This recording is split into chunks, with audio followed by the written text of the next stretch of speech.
तलहार लॻ चिंची रक्षा ऐं मोटरसाइकिल में टक्कर थियण सबबि 6 मासूम ॿारनि ऐं 3 औरतुनि समेत 10 ॼणा ज़ख़्मी थी पिया आहिनि। तलहार वेझो मेन हैदराबाद बदीन हाईवे ते कीरिया स्टॉप वटि चिंची रक्षा ऐं मोटरसाइकिल जो पाण में टक्कर थी पियो, जंहिं सबबि चिंची रक्षा पाणीअ जी खाई में किरी पई, जंहिंजे नतीजे में 6 मासूम ॿारनि 3 औरतुनि समेत 10 ॼणा ज़ख़्मी थी पिया।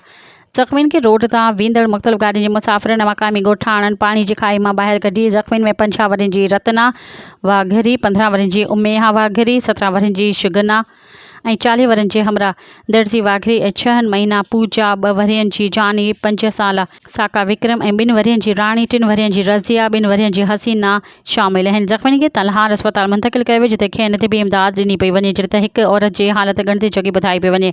हादसे जे शिकार हिक ख़ानदान जा तलहार जा रहवासी आहिनि, जेके गदागरी करे पेट गुज़र कंदा आहिनि।